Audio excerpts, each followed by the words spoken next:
Hello, everyone. Thank you very much. It's been a very big 2 days, I have to say.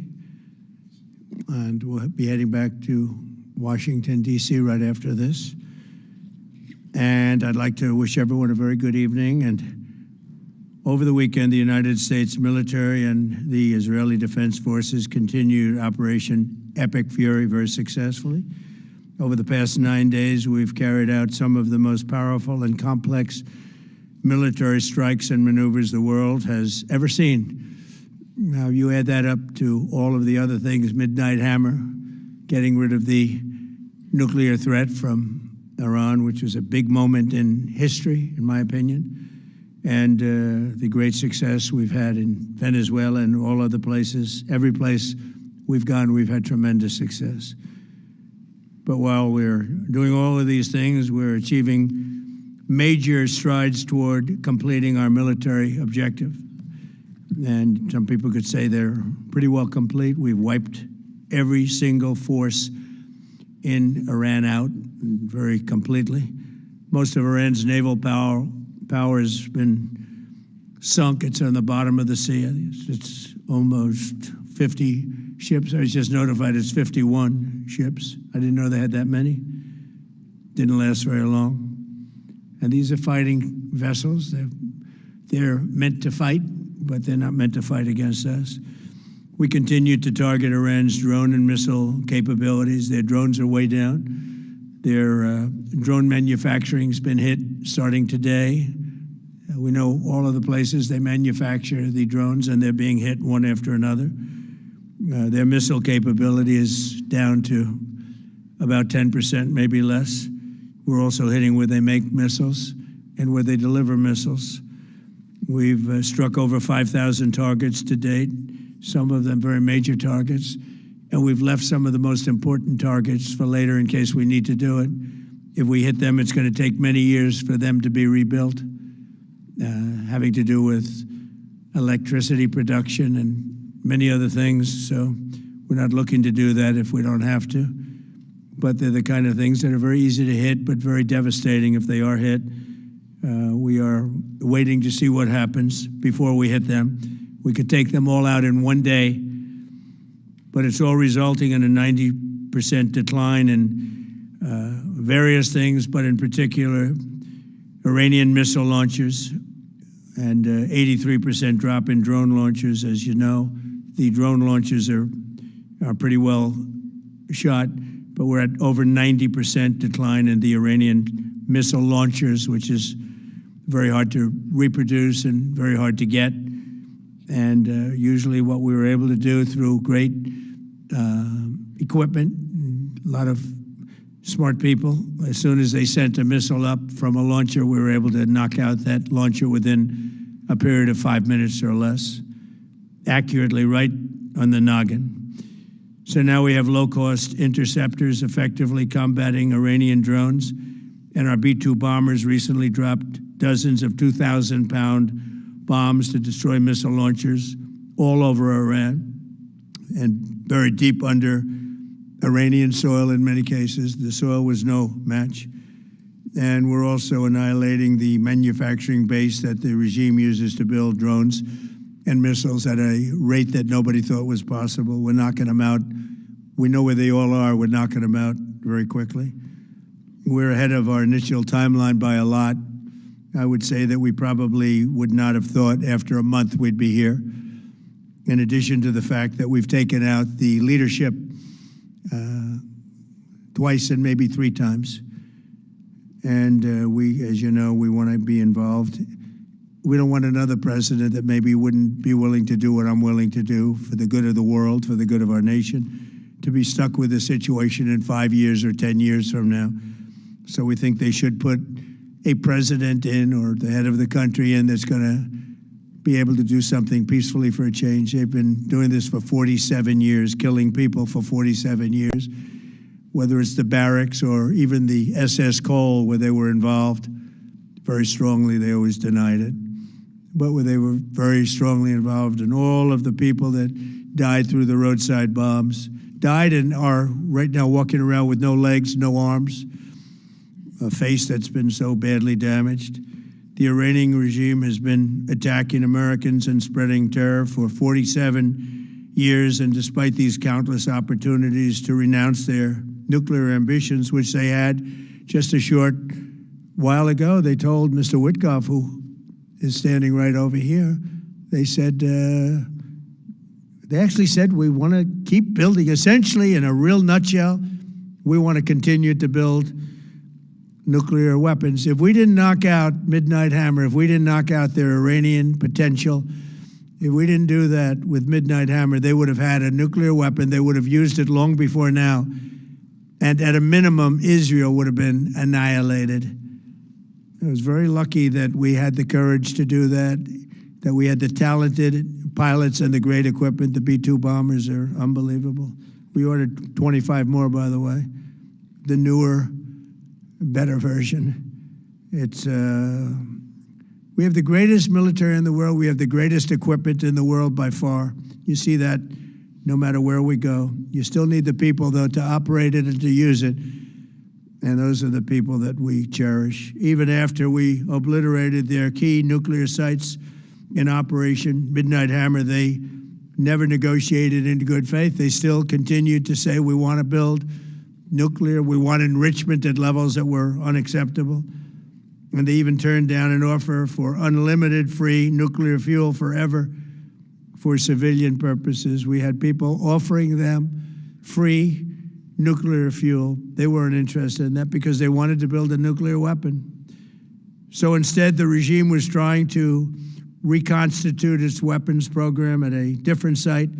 They couldn't go back to where they were, the 3 sites that we obliterated, but they were starting work at another site, a different site, different kind of a site, and that was protected by granite. They wanted it protected. Granite's pretty good, but they wanted it protected by a lot deeper. They wanted to go a lot deeper, and they started the process while rapidly building conventional ballistic missiles. They were going to do it all at the same time. It threatened our overseas bases and soon could have reached even our homeland. The regime's intention was to use this exponentially growing ballistic missile threat to make it virtually impossible to prevent them from obtaining a nuclear weapon. So as you probably saw, they had a tremendous number of missiles, most of which are now being used or destroyed, and very unsuccessfully used because we have been able, for the most part, to shoot them all down. What incredible technology. The Patriots have been unbelievable, and other things. And the laser technology that we have now is incredible. It's coming out pretty soon. Where literally lasers will do the work of, at a lot less cost, do the work of what the Patriots are doing or what other things are doing. The situation was very quickly approaching the point of no return, and the United States found it intolerable, in my opinion, based on what Steve and Jared and Pete and others were telling me, Marco, so involved, that I thought that they were going to attack us. I thought they would, if we didn't do this at the time we did it, I think they had in mind to attack us. And if you notice, they did something which was very foolish, very stupid, I would say. They attacked their neighbors. And their neighbors were largely neutral, or at least weren't going to be involved, and they got attacked. And it had the reverse effect. The neighbors came onto our side and started attacking them, and actually quite successfully. If you look at Saudi Arabia, you look at UAE, Qatar, and others, but they were strong and they were smart, but they got attacked. Nobody, when I first heard it, I said, no, somebody made a mistake. There was no mistake. UAE had over 1,000 missiles shot at it, knocked them almost all down. On the very first day I came down the escalator in 2015, I said, quote, I will stop Iran from getting nuclear weapons, and all I'm doing is keeping my promise. Think of that. That was in 2015. I said it. It was a threat then and a much bigger threat now, but no longer a threat, not for a long time anyway. We want to keep it that way. As we continue Operation Epic Fury, we're also focused on keeping energy and oil flowing to the world. and I will not allow a terrorist regime to hold the world hostage and attempt to stop the globe's oil supply. And if Iran does anything to do that, they'll get hit at a much, much harder level. I will take out those targets that were easy and that I mentioned just before. We'll take them out so quickly, they'll never be able to recover, ever. If they want to play that game, they better not play that game. In the long run, oil supplies will be dramatically more secure without the threat of Iranian ships, drones, missiles, nuclear menace, or anything. So the Strait of Hormuz is going to remain safe. We have a lot of Navy ships there. We have the best equipment in the world, inspecting for mines. Again, most of their ships are down at the bottom of the sea, but we will hit them so hard that it will not be possible for them or anybody else helping them to ever recover that section of the world if they do anything. In recent years, the regime and its terror proxies have launched attacks on hundreds of commercial vessels. We're putting an end to all of this threat once and for all, and the result will be lower oil prices, oil and gas prices for American families. We've done that. We've done it. We brought it very low. This was just an excursion into something that had to be done. We're getting very close to finishing that, too. In the meantime, during this brief disruption, the United States is offering political risk insurance to any tankers operating in the Gulf. So we're putting up risk insurance. We'll perhaps go alongside of them for protection. We don't think it'll be necessary if it is. And if they do anything, the price will be incalculable. It will be so great that they will have wished they never did it, because you have to keep the straits flowing. With all of that, it affects other countries much more than it does the United States. It doesn't really affect us. We have so much oil. We have tremendous oil and gas, much more than we need. We have Venezuela now as our new partner, great partner. They've worked out so wonderful. We're working with the administration, the president, and it's a massive source of oil, gas, everything.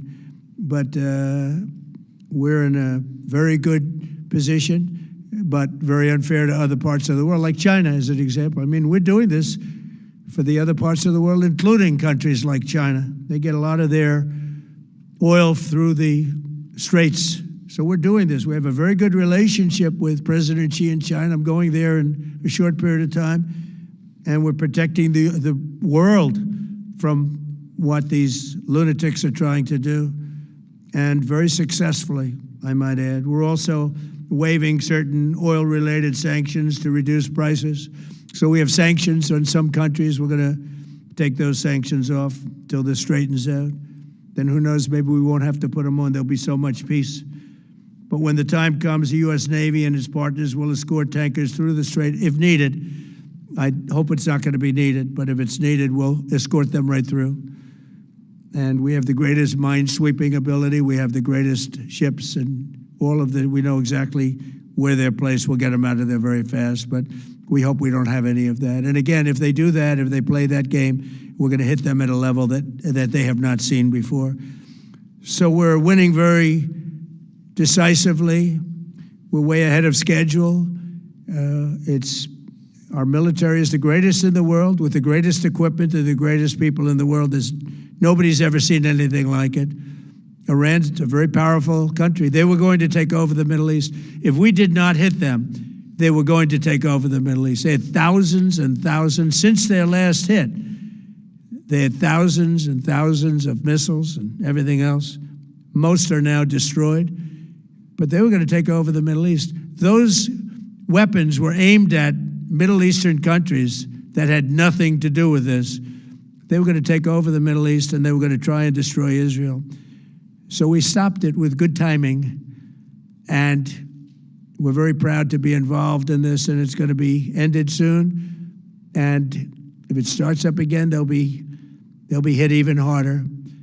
Thank you very much for being here. Go ahead, any questions? Thank you so much. Go ahead. Do you approve of Iran's new supreme leader? And secondly, can you tell us more about your call with Russian President Vladimir Putin today? Yes. What did you discuss? Yes, I had a very good call with President Putin. We had a lot of people on the line from our side, from his side. We were talking about Ukraine, which is just a never-ending fight. And look, there's tremendous hatred between President Putin and President Zelensky. They can't seem to get it together. But I think it was a positive call on that subject. And we obviously talked then about the Middle East. And he wants to be helpful. I said, you could be more helpful by getting the Ukraine-Russia war over with. That would be more helpful. But we had a very good talk, and he wants to be very constructive. Yeah, please. Yeah, please. Thank you, Mr. President. On Iran, you called it an excursion. You said it would be over soon. Are you thinking this week it will be over? No, You're talking but soon. about days? I think so. Okay, and with respect Very to... soon. Look, everything they have is gone, including their leadership. In fact, there are two levels of leadership, and even actually, as it turns out, more than that. But two levels of leadership are gone. Most people have never even heard about the leaders that they're talking about. So it's obviously been very, very powerful, very effective. With respect to Cuba, you said that Cuba wants to make a deal. Yes. What would the United States get in return for that, and why should Americans trust Marco Rubio to negotiate it? Well, Marco Rubio is doing a great job. I think he's going to go down as the greatest Secretary of State in history. Look at what we've done as a presidency. Look at what we've done as an administration. They trust Marco, and so do the American people trust. He's been successful no matter where he's been. He also speaks the language, which is always nice and always helpful. But he's dealing, and it may be a friendly takeover. It may not be a friendly takeover. It wouldn't matter, because they're really they're down to, as they say, fumes. They have no energy. They have no money. They're in deep trouble on a humanitarian basis. And we don't want to see that, but they were very, very bad to a lot of people, as you know, and a lot of people living on the Cuban-American vote, which I got at record levels. Very important. Those people are very important to me. I know what they went through. They went through hell. Some of them have gone on to be some of the most successful people in the country. Cuban-American business people, some of them are like the most successful in the country. And a lot of them are friends of mine, because I've been fighting this battle with them for a long time. The Castro regime was brutal, but they lived off Venezuela. Now they don't live off Venezuela. Sends them no energy, no fuel, no oil, no money, no nothing. They lived without Venezuela. They couldn't have made it. And we cut them off from everything else. So, yeah, they're going to make either a deal, or we'll do it just as easy anyway. Yeah. Please, go ahead. There's footage that shows that an American missile strike and a Tomahawk missile likely destroyed that Iranian girls' school. So will the U.S. accept any responsibility? Well, I for haven't that strike? seen it, and I will say that the Tomahawk, which is one of the most powerful weapons around, is used by, is sold and used by other countries, you know that. And whether it's Iran, who also has some Tomahawks, I wish they had more, but whether it's Iran or somebody else, the fact that a Tomahawk is very generic, it's sold to other countries, but that's being investigated right now. Yeah, please. Thank you. Mr. President, you've said the war is, quote, very complete, but your defense secretary says this is just the beginning. So which is it, and how long should Americans be prepared Well, I think for you could this war say to it last both. for? It's the beginning of building a new country, but they have no Navy, they have no Air Force, they have no anti-aircraft equipment. It's all been blown up. They have no radar, they have no telecommunications, and they have no leadership. It's all gone. So, you could look at that statement. We could call it a tremendous success right now as we leave here. I could call it, or we could go further, and we're going to go further. But the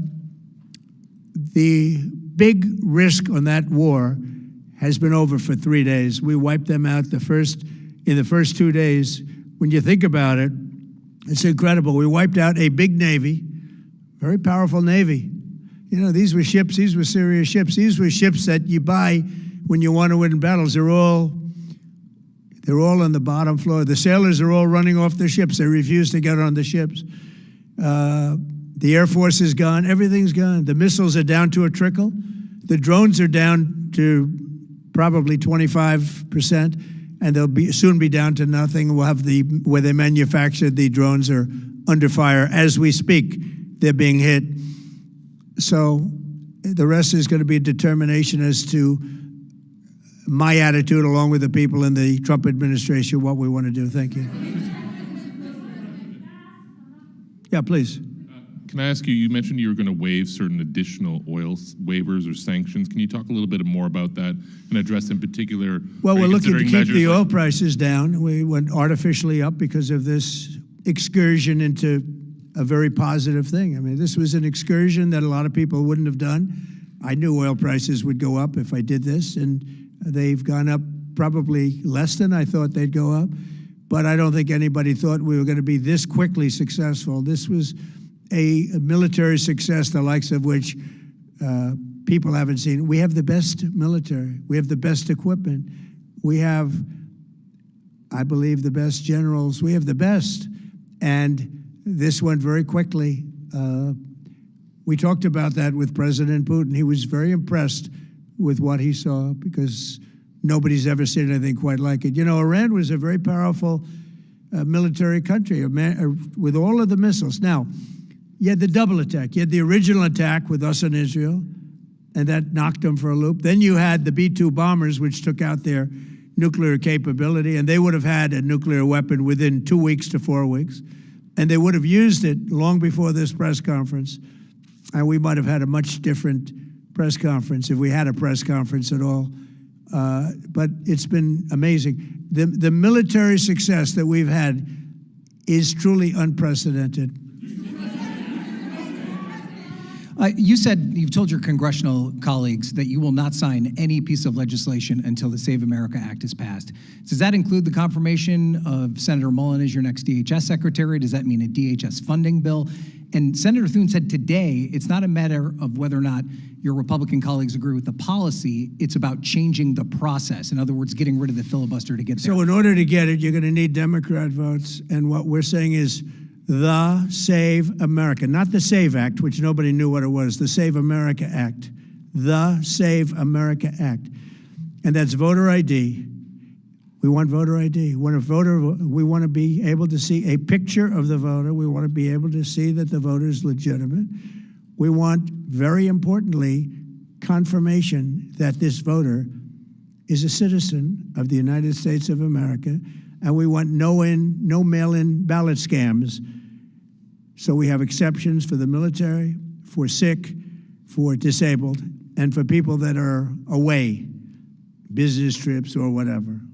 Even vacations will be very liberal in that. We've added two things to it: no men in women's sports and no transgender mutilization of our children. We don't want it's mutilization of our children, and we don't want that.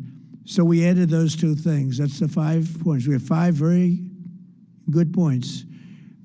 It polls at 86% with Democrats. Think of that. The overall vote is 86%. With Republicans, it's 98%. And the only one opposed to it is a Democrat leadership because they cheat. They want to cheat. So we added those 2 points. We're going for the gold, and we're going to have to fight like hell. Now, certain things will happen. Certain things will take place. I'm here to do a great job for the country. But we don't have a country if we're going to have elections that are so corrupt and so dishonest like we've witnessed over the last period of time. You know, as an example, virtually nobody has nobody has a system of mail-in ballots like we have. No other country in the world. France went away from it. They all went, you know why? Because it's corrupt. And Jimmy Carter, when he had a commission, frankly, I think it's probably the best thing Jimmy Carter did. He said, you can't have mail-in voting because it's inherently dishonest. And it's turned out to be totally dishonest, so we're going to fight for it. Yeah. Has Iran activated any sleeper cells inside the U.S.? There's reports that they have press that trigger button to activate those cells, at least abroad? Well, they've been trying for a long time. We've been very much on top of it. One of the things we have to do is get the Democrats to stop the Democrat shutdown, because, as you know, the apparatus that looks into that, Schumer and the Democrats have shut it down, which tells you they probably hate our country a lot. But the Democrats have to open that up. But we've got very, very good intelligence into that. We know a lot of different things that have happened that have been very bad. A lot of them came in during the Biden open border period, but we have them under, we've got them, we're watching every single one of them. Yeah, we know a lot about them. The biggest problem we have is the Democrat shutdown. We know a lot about them, but the shutdown doesn't allow us to do what we have to do. Have to take him out? Does he have a target on his back? You mean the new supreme leader? You mean the son? How can there be in Iran? Well, with I don't want to say that, but you know, I was disappointed because we think it's going to lead to just more of the same problem for the country. So I was disappointed to see their choice. Thank you, sir. You've said you have someone in mind to be the new Iranian leadership, if not the Ayatollah's son. What are you looking for in that person? Are you looking at someone internal, given that you just said that their leadership has been decimated? I like the and idea of, internal and eternal, come to think of it. But I like the idea of internal because it works well. I mean, I think we've proven that so far in Venezuela. We have a woman, Delcy, who has been, president of the country, very respected, she's doing a great job. And it's, no disruption. We had, as you remember, Iraq, where everybody got fired. The military got fired, the police got fired, the politicians got fired. There was nobody. And you know what they turned into? ISIS. And we don't want that. We don't want that. So I would like to see people that are inside go. Now they talk about the son of the Shah. They talk about other people. But, hasn't been there in many, many years. We have a formula that's been very good so far, and I think it'll continue to be good. The relationship is extraordinary with Venezuela, smart country. We've taken out 100 million barrels of oil. It's right now in Houston being taken care of and made so beautiful. You have to see this at work. They have it's brought to the refineries. It's being refined in Houston, which is made exactly for that product. And so far, but it's 100 million barrels of oil, and now they have another 100 million barrels coming. And it's like a partnership. We're getting along so well with them. It's great for Venezuela, and it's great for the United States. Yeah, please go ahead. Hi, Mr. President. You just suggested that Iran somehow got its hands on a Tomahawk and bombed its own elementary school on the first day of the war. But you're the only person in your government saying this. Even your defense secretary wouldn't say that when he was asked, standing over your shoulder on your plane on Saturday.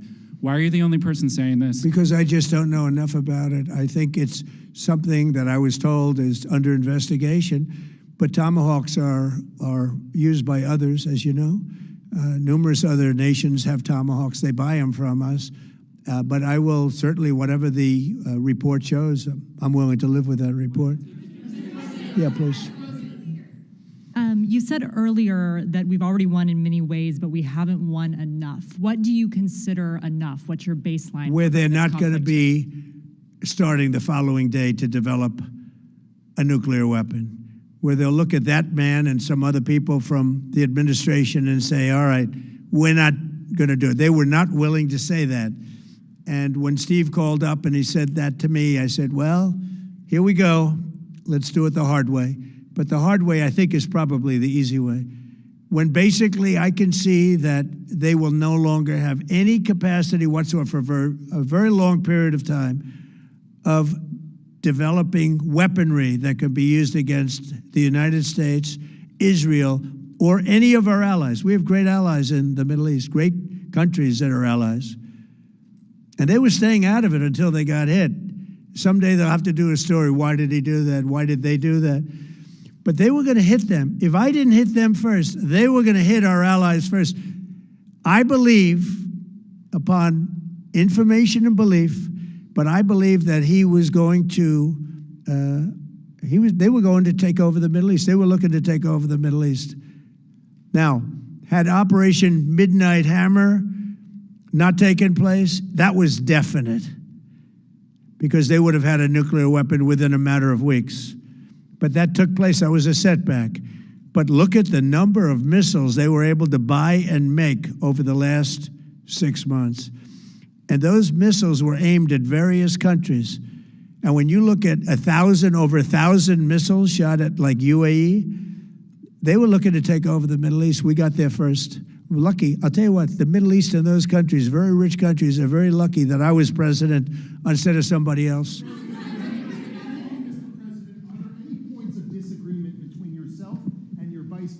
When it comes to U.S. action in Iran? I don't think so, no. No, we get along very well on this. He was, I would say, philosophically a little bit different than me. I think he was maybe less enthusiastic about going, but he was quite enthusiastic. But I felt it was something we had to do. I didn't feel we had a choice. If we didn't do it, they would have done it to us. I felt, based on the negotiations that were being had by Steve Witkoff and Jared Kushner and Marco and Pete, and everybody was involved, I felt that they were looking to tap us along before they hit, and I thought they were going to hit. And if they hit us first, that would have been a very bad thing. In the back, please, in the back.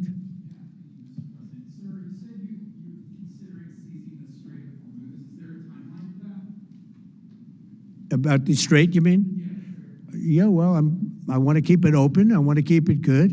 You know, it doesn't pertain to us so much as it does to China. We're really helping China here and other countries because they get a lot of their energy from the Straits. But, hey, look, we have a good relationship with China. It's my honor to do it. Yeah.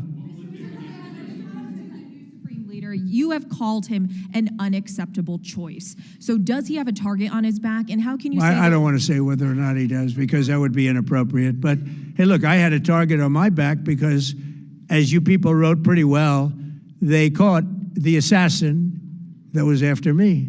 So we just got them first. But they caught the assassin. They have him now in custody that was after me. So, you know, but people don't like to mention that, but they did catch him. And I'd like to congratulate our military, Secret Service, FBI, all of the people that worked on that, but they did. Yeah, please. Go ahead. No, go ahead, please. Thank you, Mr. President. You promised the Iranian people you would help them, but it sounds like you're willing to end this fight after your military objectives have wrapped up. Isn't that a betrayal of the people? Will I help them? I'd like to, if they can behave, but they've been very menacing. You know, they're great people. They have an amazing population. It's amazing, smart, brilliant, energetic. They have a great, I'd love to help them, but they have to be in a system that allows them to be helped. And right now they're in a system that only allows failure. And I don't want that. And I want a system that's not going to be attacking us. We want a system that can lead to many years of peace. And if we can't have that, we might as well get it over with right now. Yeah, please. President, as of today, there have been 8 U.S. military fatalities associated with the war in Iran. How many American deaths are you willing to have in this war? Well, as I said before, when you have conflicts like this, you always have death. And I was at Dover yesterday. I met the parents, and they were unbelievable people. They were unbelievable people, but they all had one thing in common. They said to me one thing, every single one: finish the job, sir. Please finish the job. And I'll leave you at that. Thank you very much, everybody. Thank you.